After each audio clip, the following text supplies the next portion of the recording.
என் இனிய அன்பு உள்ளங்களே, உங்கள் அனைவருக்கும் இனிய மகளிர் தின நல்வாழ்த்துக்கள். உருகி உருகி உன்னில் கரைந்தேன் நாவல் பகுதி 19. வாங்க தொடர்ந்து கதையை கேட்கலாம். ஹாலில் அமைதியாக அமர்ந்திருந்த விஜயகுமாரின் விழிகள் அவனது அம்மா புகைப்படத்தில் பதிந்து கிடக்கிறது. ஹலோ விஜய். உற்சாகம் இழந்த குரலில் அனஸ்வரின் குரல் ஒலிக்க தலையை திருப்பிய அனஸ்வரை பார்த்த விஜயகுமார் மெல்லிய ஒரு புன்னகையோடு எழுந்து வந்து, ஹலோ அனஸ்வர் என்று கூறி அவனது கையை பிடித்து குலுக்கி, வாங்க என்று வரவேற்றான்.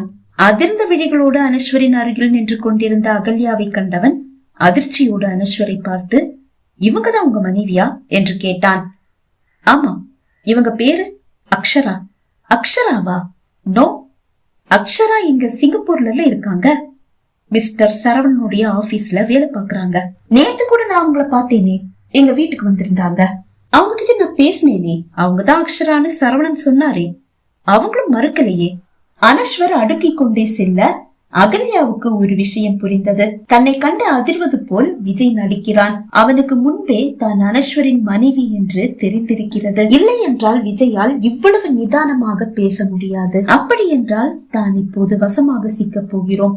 ஆனாலும் எந்த காரணத்திற்காகவும் அக்ஷராவுக்கு அனஸ்வரை விட்டு கொடுக்க கூடாது என்ற முடிவோடு அவளும் இருந்தாள். கோபமாக அகல்யாவை பார்த்த அனஸ்வர், இவர் சொல்ற ஏதாவது உனக்கு புரியுதா என்று கேட்டான். அவளால் பதில் சொல்ல முடியவில்லை. விஜயகுமாரை பார்த்தவன், அவங்க அக்ஷரானா இவ யாரு என்று கேட்டான். அவங்களுடைய ட்வின் சிஸ்டர் அகல்யா. அகல்யாவா? அகல்யான்ற பேர்ல இவளுக்கு ஒரு ஃப்ரெண்ட் இருக்கிறதா தானே இதுவரைக்கும் என்கிட்ட சொல்லி இருந்தா. அது ஃப்ரெண்டு கிடையாது, இவங்க ட்வின் சிஸ்டர். அது எப்படி விஜய் உங்களுக்கு தெரியும்? முதல்ல வந்து உட்காருங்க அனஸ்வர், பொறுமையா பேசிக்கலாம் விஜய் கூற அனஸ்வர் அகல்யா இருவரும் வந்து அமர்ந்தனர். அகல்யா ஒரு சிலையாக மாறி இருந்தாள்.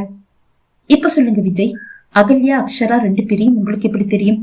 சொல்றேன் என்றவன் நடந்த அனைத்தையும் ஒன்று விடாமல் கூற, அப்படின்னா நான் தாலி கட்டுனது இவ கழுத்துல இல்ல, அக்ஷரா கழுத்துல. ஆமான்னு தான் எனக்கு தோணுது. அகல்யாவை பார்த்தவன், இப்ப சொல்லு, நீ அகல்யாவா அக்ஷராவா? வசமாக சிக்கிவிட்டாலும் அனஸ்வரை அடைந்தே ஆக வேண்டும் என்ற வெறியோடு இருந்த அகல்யா, நான் அக்ஷராதான். நீங்க காதலிச்சதும் கல்யாணம் செஞ்சுக்கிட்டதும் என்னதான் திமிராக பதிலளித்தாள். புரியல, புரியற மாதிரி சொல்லணும்னா, அகல்யா தனக்கு நல்ல ஒரு வேலை கிடைக்கணும்ன்றதுக்காக என்னுடைய டிகிரி சர்டிபிகேட்டை வச்சு இங்க சிங்கப்பூர்ல வேலை தேடிக்கிட்டா. அவங்க ஏன் அப்படி செய்யணும்? விஜய் கேட்டான். ஏன்னா அவ உங்ககிட்ட இருந்து தப்பிக்க பாக்குறா. நீங்க நல்லவர் இல்லன்னு நினைச்சு உங்ககிட்ட இருந்து ஓடி வந்தவ என்கிட்ட இருந்து என்னுடைய டிகிரி சர்டிபிகேட்டை வாங்கிட்டு திரும்பவும் சிங்கப்பூர் வந்து வேலை தேடிக்கிட்டா. உங்ககிட்ட இருந்து தப்பிக்கிறதுக்காகவே ஒரு போலி தாலிய கழுத்துல கட்டிக்கிட்டு தனக்கு கல்யாணம் ஆயிடுச்சுன்னு போய் சொல்லி எல்லாரையும் ஏமாத்திட்டு இருக்கா. அப்படியா? சரி, இதுல எந்த அளவு உண்மை இருக்குன்னு இன்னும் கொஞ்ச நேரத்துல தெரிஞ்சிடும் என்று கூறிய விஜய், அனஸ்வர் அக்ஷரா கையில இருக்கிற செல்போனை முதல்ல வாங்குங்க. அகல்யாவுக்கு எந்த தகவலும் இப்ப போக கூடாது என்றான். அகல்யாவை நோக்கி கையை நீட்டிய அனஸ்வர் என்றான். வேறு வழியின்றி தன் செல்போனை அனஸ்வரிடம் கொடுத்தாள் அகல்யா. நான் அக்ஷராவை இங்க வரவழைக்கிறேன். இல்ல சார், அது அகல்யா, நான் தான் அக்ஷரா. ஓகே, அது இன்னும் கொஞ்ச நேரத்தில் தெரிஞ்சிடும் இல்லையா?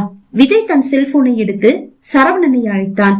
மிஸ்டர் சரவணன், எனக்கு சில சந்தேகங்கள் இருக்கு. நேத்து எனக்கு காட்டின ஃபைல்களோட கொஞ்சம் வந்து என்ன பார்க்க முடியுமா? எனக்கு சரியான விளக்கம் கிடைக்கணும். அதை விளக்கி சொல்ல உங்க ஸ்டாஃப் அக்ஷராவையும் கூட கூட்டிட்டு வாங்க என்றான். ஓகே சார் என்று சரவணன் கூற அழைப்பை துண்டித்த விஜயகுமார், இன்னும் கொஞ்ச நேரத்துல இவங்க அகல்யான்னு சொன்ன அக்ஷரா வந்துடுவாங்க. உண்மையும் எல்லாருக்கும் தெரிஞ்சிடும். நீங்க 2 பேரும் நான் கூப்பிடுற வரைக்கும் அதுவும் அந்த ரூம்ல போயிருங்க என்றான். ஓகே விஜய் என்றவன் எழுந்து விஜய் காண்பித்த அறைக்கு செல்ல ஒரு எந்திரம் போல் அவன் பின்னால் அகல்யாவும் எழுந்து அறைக்கு வந்தாள். அறைக்குள் வந்ததும், நான் காதலிக்கிறதா சொன்னது உன்கிட்டதான், அதுல எனக்கு எந்த சந்தேகமும் இல்ல. ஆனா நான் தாலி கட்டுனது உன்னுடைய கழுத்துல இல்ல, அது உறுதி. அப்படின்னா என் கழுத்துல தொங்குற இந்த தாலி இது ஒரு போலி கோபமாக கூறியவன், உன்கிட்ட எந்த தப்பும் இல்லனா நீயே உனக்கு ஒரு ட்வின் சிஸ்டர் இருக்கிறத என்கிட்ட மறைச்ச. அனஸ்வர், நான் ஒண்ணும் உங்க மனைவி ஆன பிறகு அதை மறைக்கல. தொடக்கத்திலேயே அதை மறைச்சிருக்கேன். ஏன்னா எனக்கு அவளை பிடிக்காது. அது சரிதான், உனக்கு அவளை பிடிக்காது. ஆனா அப்படி ஒருத்தி இருக்கிறதா நான் சந்தேகப்படும் போது கூட நீ ஏன் அதை மறக்கணும்? அனஸ்வர், இந்த கேள்விகளுக்கு இங்க எந்த மதிப்பும் இல்ல. நீங்க காதலிச்சது என்னதான், கல்யாணம் செஞ்சுக்க விரும்பினதும் என்னதான், கல்யாணம் செஞ்சுக்கிட்டதும் என்னதான். இல்ல அகல்யா, கடைசியில நீ சொன்னது மட்டும் தப்பு. அகல்யாவா?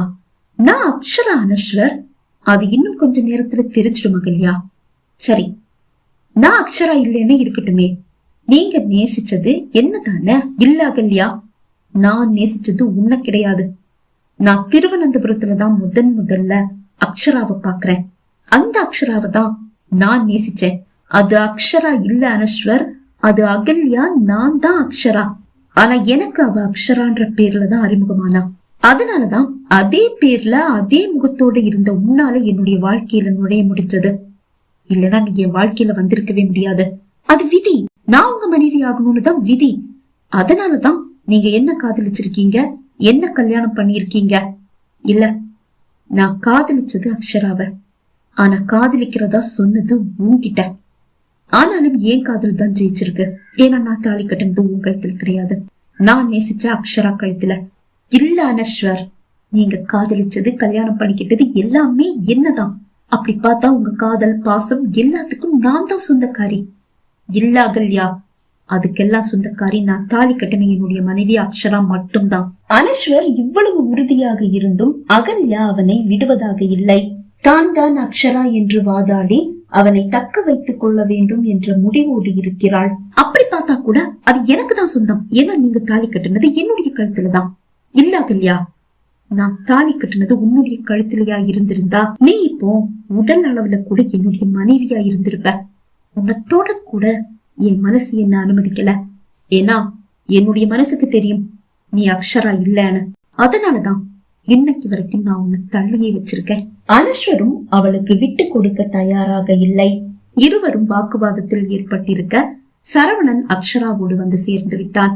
இருவரையும் தன் எதிரில் இருக்கும் இருக்கைகளில் அமர்த்திய விஜய், மிஸ்டர் சரவணன், நான் அக்ஷரா கிட்ட கொஞ்சம் பேசணும் என்று கூற, என்ன சார் என்று கேட்டாள் அக்ஷரா. ஃபைலை பற்றி தான் ஏதோ கேட்க போகிறான் என்று நினைத்துதான் அவள் அப்படி கேட்டாள். அக்ஷரா, உங்களுக்கு கல்யாணம் ஆயிடுச்சுன்னு சொன்னீங்கல்ல, உங்க கணவர் யாருன்னு சொல்லவே இல்லையே. அவர் பேர் என்ன, அவர் என்ன செஞ்சிட்டு இருக்காரு என்று கேட்டான். இந்த கேள்வியை அவள் எதிர்பார்க்கவில்லை. என்ன சொல்வது என்று அறியாது அவள் திருவென விழித்தாள். எதை மறைத்தாலும் கணவனின் பேரை மாற்றி கூறவா முடியும்? என்ன அமைதியா இருக்கீங்க? உங்க கணவருடைய பேர் என்ன? அவர் பேரு அனஸ்வர். அறைக்குள் நின்று கொண்டிருந்த அகல்யா விழிகளில் டன்னாக அதிர்ச்சி. அனஸ்வரின் இதழ்களில் ஒரு வெற்றி புன்னகை. அனஸ்வரா? ஆமா. என்ன பண்றாரு? சார், அத பத்தி எல்லாம் எதுக்காக கேக்குறீங்க? ஃபைல்ல ஏதோ சந்தேகம் இருக்கு, அதை கேட்கணும்னு சொல்லி தானே கூப்பிட்டீங்க. அவசியம் ஆனதாலதான் அக்ஷரா நான் கேட்டுட்டு இருக்கேன். சார், அவர் சென்னையில இருக்காரு. உங்க கணவருடைய பேரு அனஸ்வர்னு தானே சொன்னீங்க? ஆமா சார். அனஸ்வர்னு சொன்னா சத்யநாதன் சார் பையன் தானே? அதை கேட்டு அக்ஷரா ஆடி போனாள். இவனுக்கு அனஸ்வரையும் அவரது அப்பாவையும் தெரியுமா? அதற்குள் அறையிலிருந்து வேகமாக வெளியே வந்த அகல்யா, ஏய், ஏண்டி போய் சொல்ற? நீ அக்ஷராவாடி? அகல்யா தானடி? உன்னுடைய கழுத்துல நீயே தாலி கட்டிக்கிட்டு கல்யாணம் ஆயிடுச்சுன்னு சொல்லி எல்லாரையும் ஏமாத்திட்டு தானே இருக்க. என்னுடைய பேரை யூஸ் பண்ணதால எவ்வளவு பிரச்சனை பாத்தியாடி? நீ என்னுடைய டிகிரி சர்டிபிகேட்ட கேட்கும் போதே நான் சொன்னேன், இதே மாதிரி ஏதாவது பிரச்சனை வரும்னு. நான் சிங்கப்பூர்ல தானே வேலை தேடிக்க போறேன், அதனால உனக்கு எந்த பிரச்சனை வரப்போகுதுன்னு சொல்லி என்ன சரி கட்டிட்டு இந்த விஜயகுமார் சார் கிட்ட இருந்து தப்பிக்க வேற வழி தெரியலன்னு சொல்லி என் டிகிரி சர்டிபிகேட்டோட சிங்கப்பூர் வந்து நீ வேலை தேடிக்கிட்ட. இப்ப பாத்தியா என் வாழ்க்கையில எவ்வளவு பெரிய பிரச்சனை நடக்குதுன்னு? அகல்யா கண்ஜாடி செய்தபடி கூற, அவள் அப்படித்தான் விஜயிடம் கூறியிருக்கிறாள் என்று நினைத்து இங்கு அனஸ்வர் இல்லை என்ற எண்ணத்தோடு குற்ற உணர்ச்சியில் தலை குனிவது போல் தலை குனிந்த அக்ஷரா, ஆமா என்றாள். அப்படி கூறும்போது இவை இப்படி விஜய் கிட்ட வந்து மாட்டனா என்று யோசித்தாள். ஆவேசமாக அறையை விட்டு வெளியே வந்த அனஸ்வர், அக்ஷரா என்று அலறினான். நடுங்கிய அக்ஷரா அதிர்ச்சியோடு தலை உயர்த்தி பார்த்தாள். அனஸ்வரும் இங்குதான் இருக்கிறான் என்று அவளுக்கு இப்போதுதான் புரிகிறது. அக்ஷரா அகல்யா இருவரின் முன்னால் வந்து நின்றவன், இதுல யார் அக்ஷரா, அகல்யா என்று கேட்டான். நான் தான் அக்ஷரா, இவதான் அகல்யா, நான் தான் சொன்னேனே. அகல்யா கூற, நான் உன்கிட்ட கேட்கல, இவகிட்ட கேட்டேன். அக்ஷராவை நோக்கி விரலை நீட்டியவன், சொல்லு, நான் யார் கழுத்துல தாலி கட்டினேன்? அக்ஷராவால் பேச முடியவில்லை. உன்னதான். தலை குனிந்தவள், அக்ஷரா கழுத்துல என்றாள். அது எனக்கும் தெரியும். அந்த அக்ஷரா அது யாரு? அவதான். தலையை உயர்த்தி என்ன பார்த்து சொல்லு. தலையை உயர்த்தியவளின் விழிகள் நிறைந்திருந்தது. அக்ஷரா யாரு? அவதான். கோரி முடிப்பதற்குள் அவள் கண்ணம் பழுக்க ஒரு அறை விட்டான். விஜய் கூட ஆடி போனான். அனஸ்வர், எதுக்காக அகல்யாவை அடிக்கிறீங்க? சாரி விஜய், நான் அடிச்சது அகல்யாவை கிடையாது. அகல்யாவை தொட எனக்கு என்ன உரிமை இருக்கு? நான் அடிச்சது, நான் தொட்டு தாலி கட்டின என்னுடைய மனைவி அக்ஷராவ. என்ன உயிரா இப்பவும் நேசிச்சிட்டு இருக்க என்னுடைய மனைவி அக்ஷராவ. அனஸ்வர், இவ அக்ஷரா இல்ல, அகல்யா. அகல்யா இப்போதும் அதையே பிடித்து தொங்கிக் கொண்டிருந்தாள். அப்படியா? இவ சொல்றது சரியா? கோபமாக அக்ஷராவை பார்த்து கேட்டான் அனஸ்வர். அவள் பேசவில்லை. ஒரு நிமிஷம் இருங்க அனஸ்வர், என்கிட்ட வேலை பார்த்தது அகல்யாதான். அதுல எனக்கும் சந்தேகம் இல்ல, எங்க இருக்கிற யாருக்கும் சந்தேகம் இல்ல.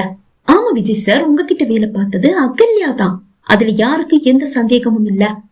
அகல்யா கூற, அப்படின்னா அந்த அகல்யாவுக்கும் அக்ஷராவுக்கும் ஒரு வித்தியாசம் இருக்கு என்றான். வித்தியாசமா? என்ன வித்தியாசம்? அகல்யாதான் கேட்டாள். அக்ஷராவுக்கும் வியப்பு. இருவருக்கும் இடையில் அப்படி குறிப்பிட்ட எந்த வித்தியாசமும் இல்லை, குணத்தை தவிர.